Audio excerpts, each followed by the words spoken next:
Allez, bah, on va démarrer tout de suite par un petit film et puis après on en discutera.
Alors, je pense que vous pouvez, super, allumer la lumière. Bon, ben voilà, donc là, vous avez vu une petite vidéo qui illustre donc l'événement qui a eu lieu donc en Seine-et-Marne en 2016, avec quelques chiffres qui montrent un petit peu l'ampleur de la situation. Donc là, pour en parler aujourd'hui, donc on a Stéphane Rivoire du SDIS 77, service d'incendie et de secours de Seine-et-Marne. et Carole Dautin, chercheuse en gestion de crise, voilà, pour discuter de cette idée reçue. Si on a déjà connu la situation, alors on saura gérer. Bon, déjà, premier commentaire à chaud sur la vidéo, Stéphane. Bonjour à toutes et à tous. Alors, sans dévoiler la teneur des propos qui vont suivre, donc sur les images que vous avez pu voir, des images permettent toujours de remettre l'essentiel et la situation de façon beaucoup plus pragmatique que par des discours. Quoi qu'il en soit, on est sur une crise qu'on n'a pas connue, en tout cas sur le territoire de la Seine-et-Marne, depuis plusieurs années, puisque les dernières inondations conséquentes qu'on avait connues, c'était 1982, et de mémoire, auparavant, ce type d'inondation n'avait pas eu lieu, en tout cas sur le territoire de Seine-et-Marne. Ok, donc un aléa connu sur le territoire, mais en même temps un événement pas si frais dans les esprits. Alors, on va essayer de prendre un petit peu de hauteur avec Carole. Et voilà, dans quel contexte se positionne cet événement, Carole? Alors en 2016, donc là on est au mois de juin, qui n'est pas forcément la saison des inondations, on va quand même dire en Ile-de-France, il faut le rappeler. Mais quelques mois auparavant, au mois de mars 2016, il y a eu un événement assez important qui était un exercice européen qui s'appelait Sequana, qui a eu lieu du 7 au, j'en prends mes petits chiffres, du 7 au 18 mars, qui était un exercice qui a permis de réunir plus de 90, on va dire, opérateurs, entreprises, collectivités, etc. Donc ça a été piloté par la zone de défense et de sécurité de Paris, avec l'idée de pouvoir justement travailler, entraîner sur cette problématique d'inondation majeure, parce qu'en fait l'inondation est le risque majeur en Ile-de-France. Donc on était dans le cas de la crue centenale de 1920, etc.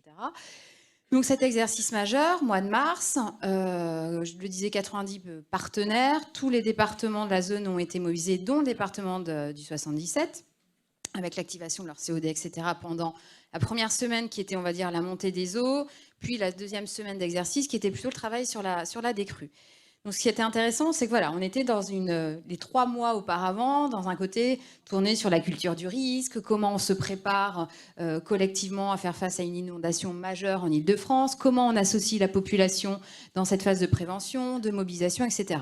Donc avec un scénario qui était le scénario que l'on avait choisi par rapport à cet exercice, qui était, il y en a plusieurs de scénarios possibles, hein, voilà. Celui qu'on avait choisi, c'était une crue assez lente, surtout de la Marne, de la Seine et de l'Yonne. Et au final, voilà, est-ce que celui de juin était celui qu'on avait joué au mois de mars? Je laisserai peut-être ce point pour un petit peu plus tard. Mais on était déjà dans un contexte, on va dire, une année où tout le monde, l'administration, l'État, les entreprises et les populations étaient tournés vis-à-vis de l'inondation, puisque Sequana, voilà, ça avait quand même commencé depuis novembre 2015. Voilà, donc globalement, on sait que cet événement n'a pas été connu directement dans la région depuis un petit moment, mais voilà, on sait aussi qu'il y a un risque assez élevé, on le prend en compte et puis on avance. Donc Sequana, et ça a quand même permis de travailler sur l'interservice. Donc moi j'ai une question pour Stéphane, qui est voilà, quels étaient les acteurs présents en 2016 finalement? Donc en 2016, les acteurs présents... je dirais, ils étaient nombreux à partir du moment où on a pris conscience de l'urgence des événements. Donc tous les opérateurs, évidemment, publics et privés, qu'ils soient opérateurs réseau, enfin les différents réseaux, évidemment tous les services publics. On a eu l'appui des militaires, donc des unités d'intervention et de sécurité civile, l'appui également des associations, notamment la protection civile qui a détaché des gros effectifs sur le territoire seine-et-marnais. Donc tout un ensemble d'acteurs qui ont concouru ensemble aux actions de sécurité civile sur cette crise.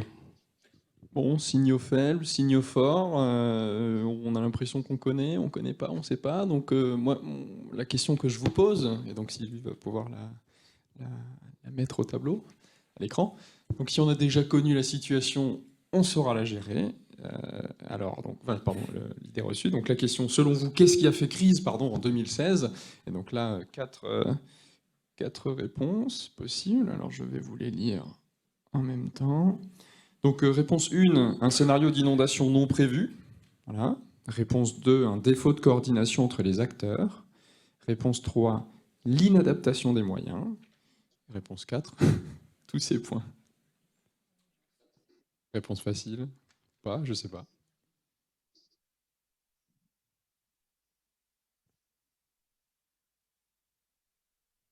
Ah, il y en a un qui se mouille. Ok.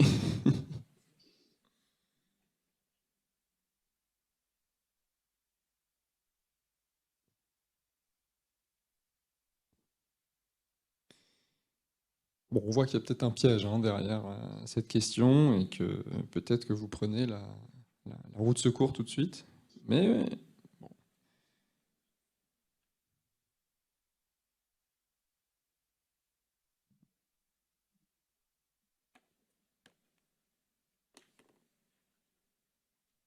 Alors, je ne sais pas si nos auditeurs de Dakar participent aussi à la comment dire, la petite enquête.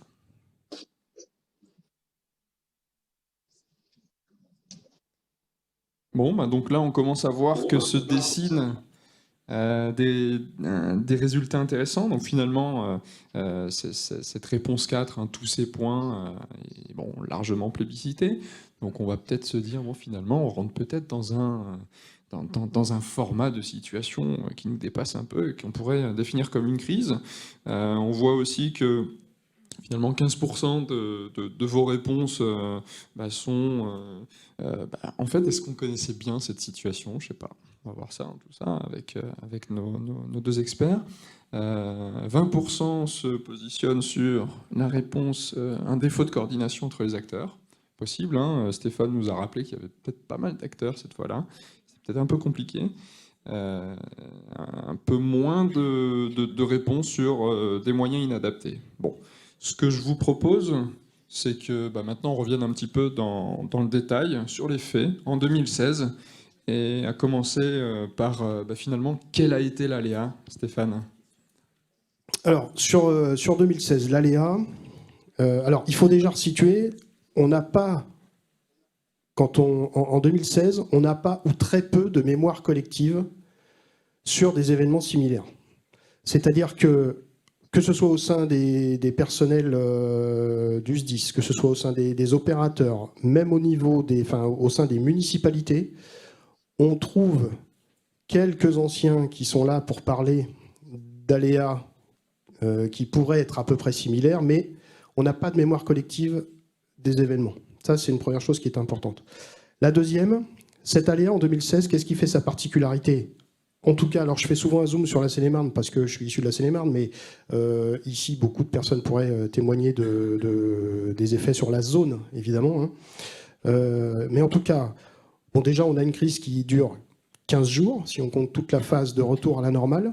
C'est quelque chose qui est très long à gérer vis-à-vis des ressources en personnel, vis-à-vis des ressources humaines, tout simplement, vis-à-vis des matériels.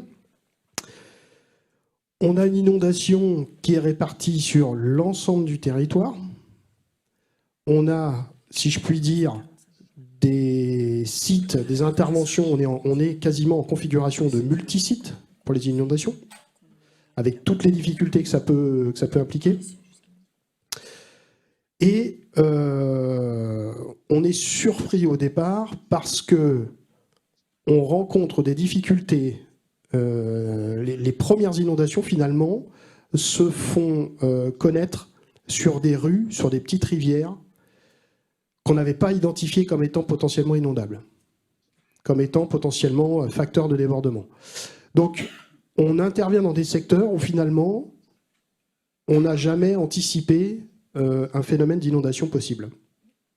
Donc, comme le disait tout à l'heure Carole, est-ce que conjoncture d'un été d'un hiver qui a été très pluvieux, d'un printemps qui a été très sec, est-ce que d'autres conjonctures climatiques, bref, en attendant, certains rues comme l'Almont, comme des petits rues sur Célie-en-Bière, débordent et nous mobilisent déjà beaucoup de moyens. Et puis, le facteur prédominant, c'est finalement une montée des eaux extrêmement rapide, puisque là on parle principalement du Loing, hein, la rivière le Loing. Donc en ce qui nous concerne, notamment entre l'entrée du Loing dans le département, juste un petit peu avant Souppes-sur-Loing pour ceux qui connaissent, et le confluent qui se trouve à Saint-Mamet, où on rejoint la Seine. Et donc là, une montée des eaux extrêmement rapide, de plusieurs mètres d'eau en l'espace de 2 jours. Donc entre le 31 et le 2, montée extrêmement rapide. Alors, dans certaines régions de France, ils sont habitués, avec les crues torrentielles, à gérer ce genre d'inondation. Chez nous, on ne connaît pas. Prendre 2 à 3 mètres d'eau de hauteur en l'espace de 2 jours, c'est quelque chose qu'on n'a pas l'habitude de gérer, au-delà du fait que ce type d'inondation, déjà, on n'a pas l'habitude de les gérer. Voilà, donc tous ces éléments font que on a un aléa en 2016 qui est quand même très spécifique. Voilà, donc la complexité de l'aléa inondation, ici, est bien illustrée par les propos de Stéphane.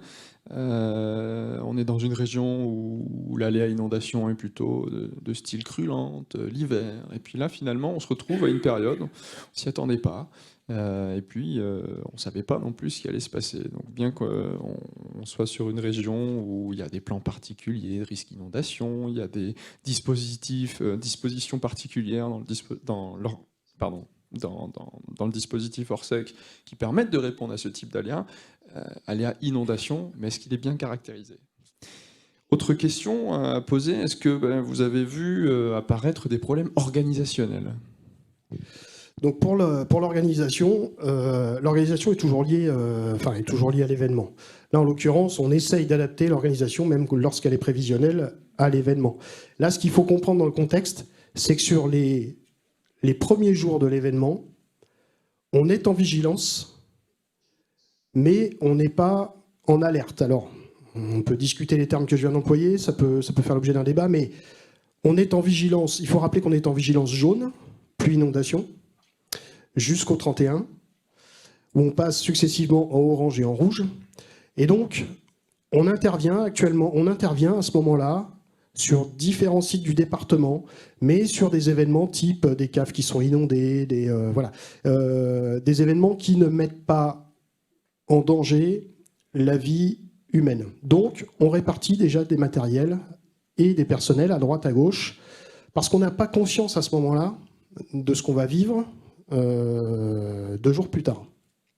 Et donc, ça va poser, vous doutez bien derrière, des problèmes organisationnels, notamment au niveau de la répartition des matériels, sans rentrer dans le détail, mais lorsque les matériels sont déjà répartis, engagés sur des sites, et quand les routes derrière sont inondées, forcément, c'est beaucoup plus compliqué pour en disposer par la suite. Et puis, vu qu'il y a une... Excusez. Plus de problème.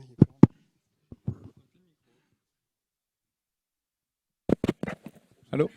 Non, là non plus. Est-ce que tout le monde m'entend ? Même en haut ? Bon, vous allez me dire, normalement, ça monte le son. Je vais continuer comme ça. C'est une réponse technique immédiate.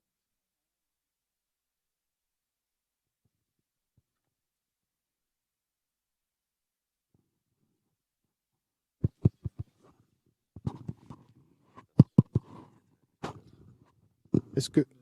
1, 2.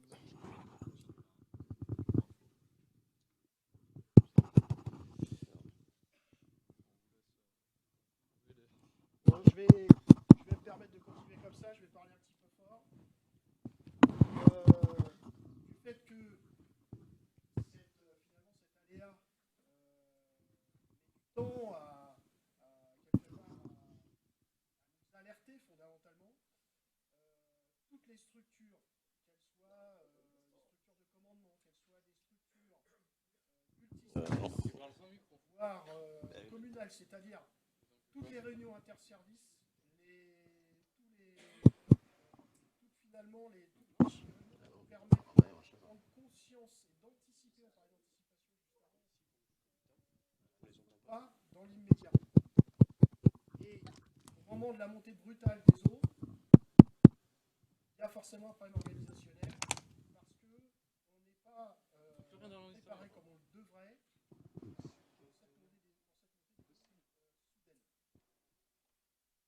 On peut parler aussi des plans communaux de sauvegarde, qui finalement ne se déclenchent pas, ou se déclenchent trop tard pour certaines communes, voire pas du tout pour d'autres.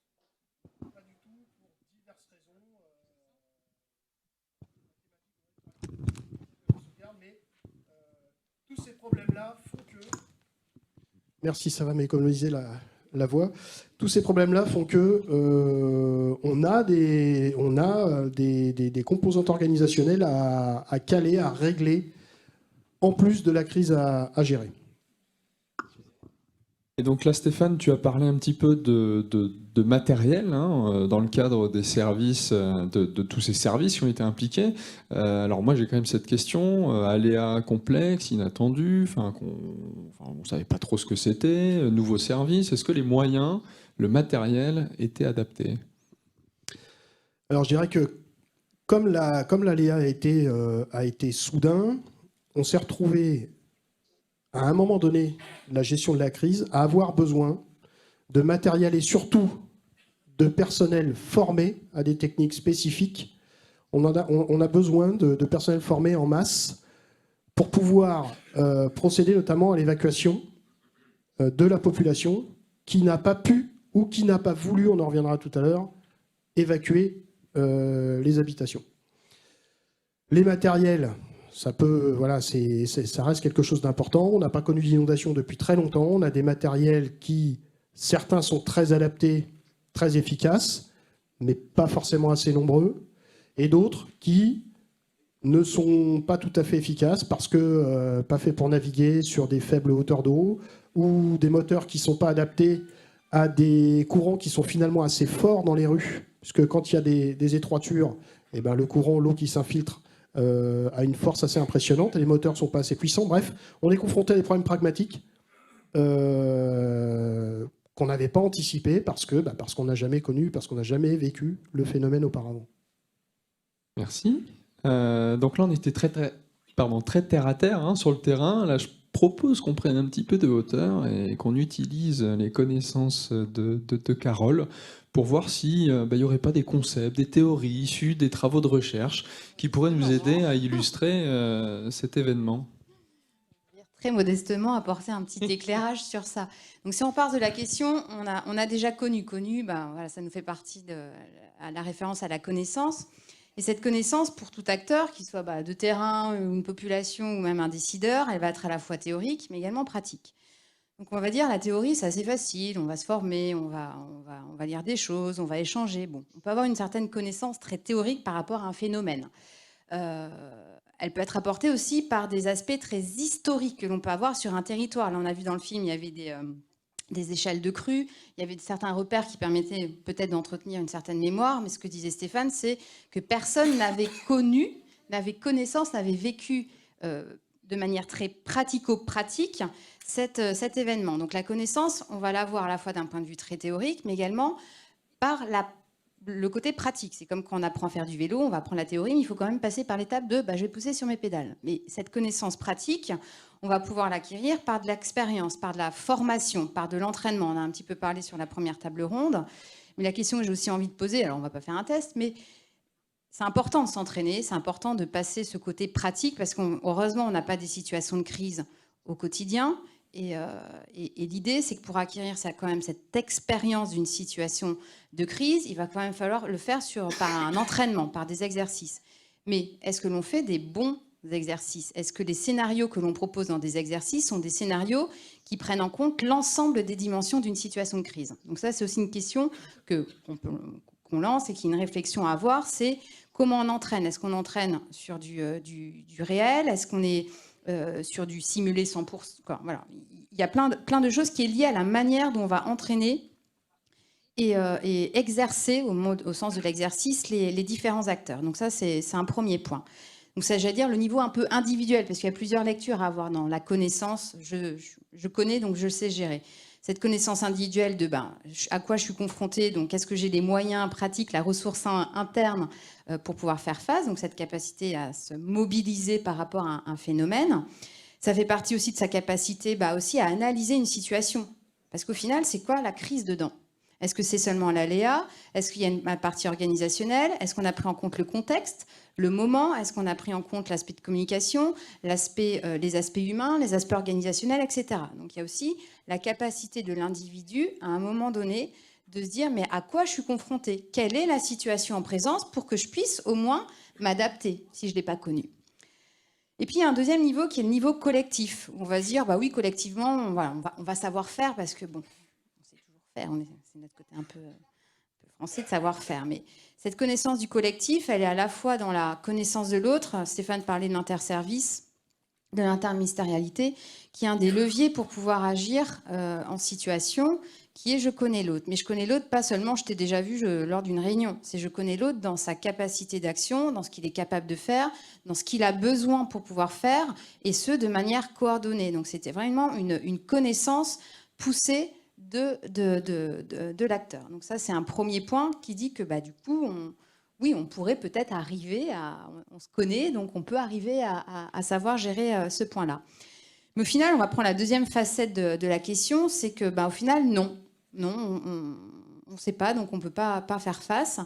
Et le fil, en fait, dans les propos de Stéphane, pas sur cette focale très liée à l'événement, mais M. Valette en a déjà parlé ce matin, c'est qu'au final, le scénario qu'on rencontre, peu importe si on l'a déjà plus ou moins touché du doigt dans un exercice, il sera toujours différent.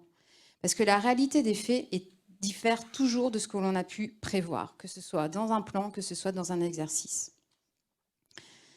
Parce que l'aléa, sur juin 2016, n'était pas du tout quoi l'aléa. L'inondation, oui, mais en tout cas, le scénario sur lequel on avait entraîné les personnes au mois de mars n'était pas du tout le scénario qui s'est produit en juin. Il y avait une variabilité sur les hauteurs d'eau, il y avait une variabilité sur les rivières qui débordaient. Le loin n'avait pas été pris en compte dans le scénario du mois de mars, alors que là, majoritairement, c'est la rivière qui a débordé au mois de juin. Donc on avait une variable d'ajustement qui était le scénario en lui-même d'un point de vue aléa. Mais le contexte était différent, un contexte surprenant. Une inondation au mois de juin, mais jamais ça n'existe à la base en Île-de-France. Ça n'avait même jamais historiquement été répertorié qu'on avait des inondations au mois de juin. Il y a cette tendance aussi on compare toujours à des situations qu'on a vécues. Moi, je l'ai vu sur d'autres cas dans le Sud, sur les inondations entre 2002 et 2005, où un acteur de sécurité me disait « Mais en 2002, il s'est passé ça, on va faire comme ça ». Sauf qu'au final, le diagnostic, l'analyse de la situation en 2005, on pourrait faire en 2016, n'était pas, si elle était posée correctement, si on prenait en compte toutes les facettes de la crise, en fait, l'analyse était différente. Et donc, c'est aussi notre capacité, on parlait d'un point de vue méthodologique, que ce soit individuel ou collectif, à analyser ce qu'est réellement une situation de crise dans toutes ces facettes que l'on a besoin, et pas seulement sous une focale très événementielle. Et c'était des tendances qu'on pouvait avoir avant, d'analyser la crise que d'un point de vue un événement, genre une inondation, paf, c'est les conséquences. Non, la crise, c'est aussi dans sa capacité de connaître l'organisation, les difficultés organisationnelles qu'il y a, d'avoir cette capacité à lire et à décoder le contexte du moment, que ce soit des faits générateurs autres qui vont peut-être perturber, amplifier à un moment donné une situation, sa capacité à en prendre aussi des aspects très humains qu'on oublie souvent. Et l'humain, c'est peut-être la variable en fait justement qui va faire qu'à un moment donné, ce qu'on connaît n'est plus du tout ce qu'on a en face de soi. Qui sont liées à des émotions, parce que face à des émotions, même la personne la plus entraînée, et j'en ai pendant plus d'une dizaine d'années, elle peut perdre ses moyens. Elle peut avoir ce qu'on appelle un effondrement du sens et derrière un effondrement de son action. Parce que on est des hommes et des femmes qui ressentons une certaine forme d'émotion, du stress, de la peur, de l'anxiété, qui à un moment donné vont perturber notre processus rationnel. On n'est pas rationnel tant que ça. Donc en fait, ça va impacter notre manière d'analyser, et on pense connaître une situation parce qu'on l'a peut-être vécue de manière différente, on pense qu'on va savoir s'adapter face à la situation, et au final, face à de la surprise, face à des poids émotionnels très très forts, il faut savoir rester humble et se dire que non, il faut se réinterroger en permanence et se réinterroger individuellement, mais surtout collectivement. Et alors là, Carole, c'est intéressant parce que tu mets en évidence une des caractéristiques de la crise qui est qu'elle est relative à chacun, cette crise. Que c'est pas uniquement un événement. Bien sûr, l'événement, il va initier des mécanismes psychologiques et autres, mais c'est bien la réaction de chacun qui va faire que le chaos peut subvenir ou autre. Et donc, on sait qu'on a des gens qui ont plein d'expérience, tout ça, mais on peut se dire, tiens, ils vont super bien réussir, mais tu as peut-être un exemple de la vie de tous les jours, tiens, d'un groupe qu'on pensait invincible, parce que très expérimenté, et finalement, ça aurait capoté. Alors, on va repasser en arrière aussi. C'est en 2014, en Coupe du Monde de foot au Brésil. J'aime beaucoup cet exemple parce qu'il est toujours très éloigné de nos pratiques quotidiennes. Qui vous rappelez ce match Brésil-Allemagne? On a dû finir à 7-1. Je ne sais pas si vous vous rappelez des joueurs en incapacité côté Brésil de pouvoir courir sur le terrain. Pourtant, c'est des athlètes. Et pourtant, c'était des athlètes. C'est le Brésil. C'est combien ils ont d'étoiles sur le maillot? Je ne sais plus. Bref, ils avaient déjà gagné 4 Coupes du Monde. Je ne suis pas une pro, 5, voilà. Donc, on va dire une équipe expérimentée, même si c'est des joueurs, mais en tout cas, le Brésil, qui est une nation qui est quand même tournée vers le foot. Voilà. Donc, une expérience, une connaissance aussi de ce que c'est qu'une demi-finale du Coupe du Monde. Et pourtant, on a eu un effondrement total de cette équipe le jour de cette demi-finale, et qui s'explique par énormément de biais cognitifs qui sont liés à la fois à un contexte. Parce qu'on n'a pas parlé des facteurs de contingence des crises, mais le contexte influence beaucoup, donne une pression. On ne peut pas tout dire, on lance des pistes pour plus tard, mais bon. Le contexte, c'est-à-dire que cette équipe avait une méga pression sur les épaules. En gros, c'était sûr que c'était eux qui allaient gagner. Voyons, c'est la Coupe du Monde au Brésil, c'était sûr que c'était eux. Donc une grosse pression sur leurs épaules. Le contexte, c'était aussi que le joueur star n'était plus présent dans l'équipe à ce moment-là. Il était blessé. Donc on perd une forme de leader. On lance des pistes. De leader, qui fait que le leader, normalement, c'est la personne qui va fédérer aussi une équipe, qu'elle soit équipe sportive ou équipe de crise. Voilà. Premier, donc un contexte un peu particulier. Il y a eu également donc un premier but, deuxième but, mais en fait l'équipe a perdu totalement ses moyens, était en incapacité de pouvoir, malgré leurs connaissances, malgré qu'ils, voilà, techniquement ils étaient irréprochables, les premiers déjà sur le monde, etc. Ils n'ont pas pu reprendre leurs moyens pour pouvoir avancer, parce qu'il y a eu un effondrement du sens, il n'y a pas eu de leader en capacité de pouvoir refédérer cette équipe. Malgré toutes les connaissances qu'ils pouvaient avoir, ils n'ont pas su, parce que face à un poids émotionnel aussi fort que ce qui s'était passé pendant ce match, ils ont perdu totalement leurs moyens. Allez, on va se donner quelques minutes pour aborder notre dernier point. Donc, on va revenir sur nos inondations. Stéphane, le département de Seine-et-Marne a connu des inondations en 2018, donc 2 ans plus tard. Comment ça s'est passé? Alors, 2018, donc nouvelles inondations sur le département, avec pour donc illustrer les propos de Carole, avec un aléa qui est complètement différent. Déjà, on est sur une crue de la Seine et plus sur une crue du Loing. Malgré tout, on pourrait dire que finalement les conduites à tenir vont être les mêmes, mais c'est toutefois complètement différent dans le sens où cette crue de 2018 est une crue lente, comme on peut le concevoir sur un territoire comme le nôtre. Donc on est sur des hauteurs d'eau qui sont importantes, mais qui montent beaucoup plus lentement. Donc lorsqu'on a une cinétique qui est beaucoup plus lente, on a forcément plus de temps pour anticiper, pour s'organiser. Donc on est vraiment sur un aléa, là ça illustre bien les propos, c'est une inondation, comme 2016, mais finalement complètement différente à 2016. Et alors du coup, ce qui est intéressant ici, c'est peut-être se poser la question de la résilience de la population. Comment est-ce que tu l'évalues entre 2016 et 2018? Alors, sur la résilience, il y a 2 facteurs. Il y a la résilience des populations et la résilience finalement on ne parle pas de résilience, mais il y a toutes les composantes organisationnelles. On n'a pas du tout vécu les choses de la même façon entre 2016 et 2018, dans le sens où on avait notre expérience de 2016, donc on a été en contact avec la zone très rapidement. Les mesures d'anticipation étaient présentes dès le départ. On a été visualisé et on s'est servi de Vigicru beaucoup plus qu'en 2016. Vigicru avait évolué aussi. Donc on était vraiment, je dirais, cette fois-ci en alerte, beaucoup plus rapidement en 2018 qu'en 2016. Et donc forcément l'organisation, et quand je dis en alerte, également avec les services communaux, avec tous les partenaires que je citais tout à l'heure. Donc forcément l'organisation et l'anticipation n'étaient pas du tout la même. Quant à la résilience des populations, ce qui est intéressant de noter, c'est que là où on a eu des difficultés en 2016, en 2018, je dirais que notre travail a été extrêmement facilité par la population. Alors je m'explique. En 2016, quand à 3 heures du matin, on a commencé à faire évacuer les gens qui étaient situés sur les rues qui étaient en bord de Loing, les réponses qu'on pouvait avoir, on était donc avec les services de police, avec les services communaux, les sapeurs-pompiers, on sonnait aux portes. Les gens regardaient par la fenêtre, on leur disait l'eau va monter, il faut retirer vos voitures pour qu'on puisse passer avec des bateaux. Il faut évacuer parce que vous n'allez plus pouvoir sortir de chez vous.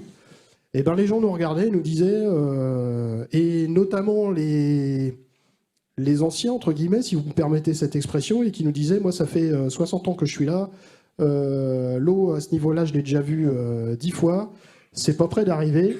Bref, de grosses difficultés pour faire évacuer la population. Évidemment, derrière, il a fallu l'évacuer quand l'eau était montée, ce qui était beaucoup plus compliqué. Alors qu'en 2018, les gens évacuaient presque par eux-mêmes. C'est-à-dire qu'ils anticipaient, ils appelaient la famille, ils appelaient les amis, est-ce que tu peux nous recevoir, l'eau est en train de monter. On n'avait quasiment pas, alors j'exagère un petit peu en disant ça, mais quasiment pas à faire finalement évacuer la population, ou quand on leur disait il faut évacuer, il n'y avait pas de discussion. Je prenais mon sac, je prenais ce qu'il me fallait en minimum d'affaires et je partais.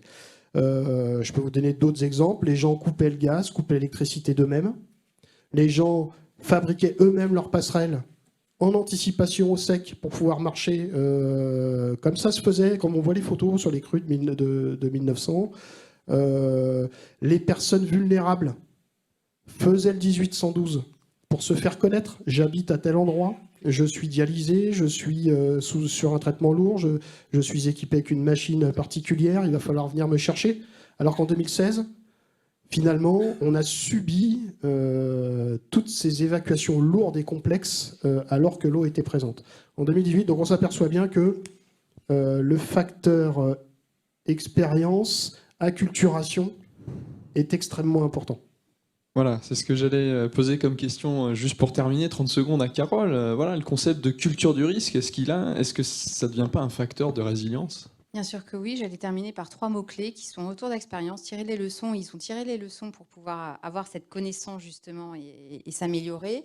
La culture du risque sur le territoire qui s'est ancrée parce que historiquement, il n'y a eu que 2 ans entre les 2 crises. Alors, on va voir combien de temps ça peut durer. Mais au final, c'est les 3 mots-clés, je pense, à retenir qui sont culture du risque, retour d'expérience et mémoire collective.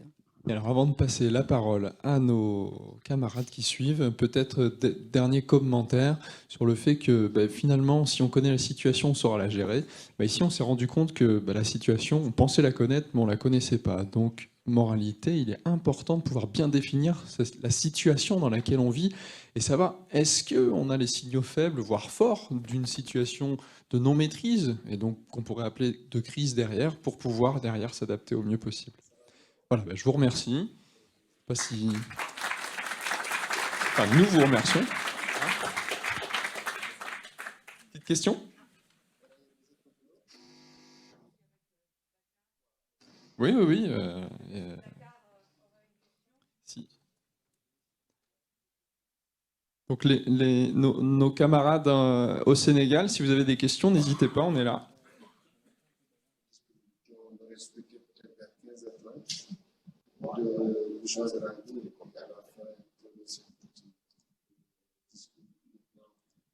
C'est une question ? Bon. Sinon, ils peuvent peut-être l'envoyer. Oui ? Oui, bonjour, Marc Mortureux, je vais intervenir juste après, mais il se trouve que j'étais le directeur général de la prévention des risques à ce moment-là, qui est la direction générale au ministère de l'écologie, qui a en charge la prévention des risques naturels et des risques technologiques également, Lubrizol par exemple, pour parler un peu d'actualité. D'abord, moi ce que j'ai dit tout à l'heure, très honnêtement, quand on est dans la position au niveau national, franchement, je pense qu'on peut être fier de la qualité de nos services sur le terrain qui s'occupent de gestion de crise, parce que c'était quand même d'une ampleur absolument considérable au total. Effectivement, des scénarios qu'on n'avait pas vraiment prévus, et franchement, chapeau. Enfin, moi, je trouve que c'était vraiment remarquable. Moi, la deuxième chose que je voulais dire dans ce genre de schéma, c'est que bon, le scénario a été quand même effectivement très atypique et assez grave, parce que le problème, c'est que quand la pluie tombe et que le phénomène est stationnaire, c'est-à-dire les nuages, ils restent en place, ben c'est là où on a une accumulation considérable d'eau, et c'est ça qui génère les choses. Et ça, c'est compliqué à prévoir. La météo prévoit effectivement à peu près ce qui va se passer, mais le fait que ça s'arrête à un moment donné de façon stationnaire, ça c'est vraiment un des éléments qui est compliqué, et ce qui explique d'ailleurs qu'au départ la vigilance effectivement jaune qui est restée jusqu'au lundi, et puis c'est le lundi soir, enfin en fin d'après-midi que c'est passé orange, et puis très très vite rouge. C'est vrai que pour les premiers qui ont été touchés, je pense à Romorantin, mais aussi Soupe-sur-Loire, etc., ça a été un peu compliqué à gérer parce que ça a été relativement peu anticipé. Après, moi, l'autre chose que je voulais dire, témoigner, c'est que quand on est en charge de la prévention des risques, donc on fait toute une série de scénarios dits centennales pour estimer quel va être le cas le plus grave qu'on peut imaginer sur un siècle. Et sur cette base-là, on va prendre des mesures contraignantes sur les territoires pour empêcher la construction de nouvelles habitations, etc. En général, quand on fait ce genre de scénario, on est pris pour des fous. Parce que c'est des scénarios, voilà, dans la très grande majorité des cas, ils n'ont jamais vu une goutte d'eau. Alors en plus, avec le réchauffement climatique, on prend maintenant des hypothèses de 60 cm d'augmentation du niveau des océans. Donc on est pris pour des fous. Là, ce qui est intéressant dans ce scénario, c'est que sur le loin en particulier, on est allé bien au-delà du scénario centenal qu'on avait envisagé. C'est ce qui montre un peu la relativité. Et moi, à chaque fois parce que là, ça a été effectivement un phénomène lent, il n'y a pas eu de drame humain, ou en tout cas extrêmement peu. C'est vrai que les phénomènes rapides, qu'on a plutôt les phénomènes Cévenol dans le sud de la France, c'est assez dramatique. Et c'est vrai qu'on est dans des contradictions terribles où d'un côté, on nous explique « mais vous êtes complètement fous de prendre des mesures aussi contraignantes ». Et de l'autre côté, quand il y a eu des événements graves, on nous dit « mais comment l'État a pu laisser faire ça ?» Donc c'est quand même un petit peu la complexité. Et moi, la dernière chose que je voulais témoigner, c'est qu'effectivement, l'exercice Sequana qui avait été fait, même si ce n'était pas du tout le même scénario, objectivement a été quand même très utile, parce qu'il se trouve que, donc, après le phénomène du loin et haute, il y a quand même la pression qui est montée au niveau de la Seine. Et après, évidemment, il y a tout le focus sur Paris, même si c'est pas là que c'est le plus...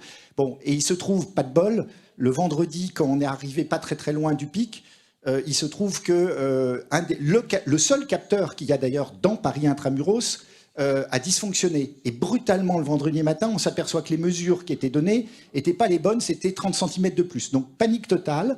Réunion de crise à Beauvau, ça devait être le directeur de cabinet du Premier ministre qui intervient, François Hollande arrive, tout le monde se planque.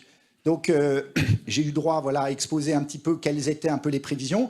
Et du coup là, j'ai pris pas mal de précautions. C'est-à-dire, en principe, on pense qu'elle ne va pas dépasser ça, mais vu les événements, on a pris un peu des précautions. Du coup, moi, j'ai donné une fourchette qui était assez, pessimiste par rapport à la réalité. Et là où je trouve que l'exercice a été très intéressant, c'est qu'autour de la table, il y a tous les opérateurs, à la fois collectivités, mais aussi EDF, SNCF, RATP, enfin tout. Et le fait qu'il y ait eu l'exercice Sequana fait que tout le monde avait des repères assez précis que tant qu'on ne dépasse pas tel niveau, tel type de mesure, ça suffit. Et j'ai eu le coup de bol que la fourchette, encore une fois assez pessimiste que j'avais donnée, ne conduisait pas à des mesures nouvelles, majeures, qui en fait se seraient avérées inutiles. Donc voilà, c'est juste pour dire que ce genre d'exercice, je pense que c'est fondamental. Et moi, ce que je peux témoigner, c'est que les préfets aujourd'hui sont totalement surchargés par les problèmes de terrorisme. Donc du coup, c'est très compliqué de les mobiliser pour monter ce genre d'exercices qui pourtant sont extrêmement importants. Parce qu'on voit bien qu'il faut quand même coordonner beaucoup de gens. Et vraiment, même si ce n'est pas du tout le même scénario, c'est quand même, on en tire beaucoup, beaucoup de choses. En tout cas, ça nous a vraiment beaucoup aidé quand même d'avoir ces repères. Voilà ce que je voulais dire. En tout cas, bravo, franchement,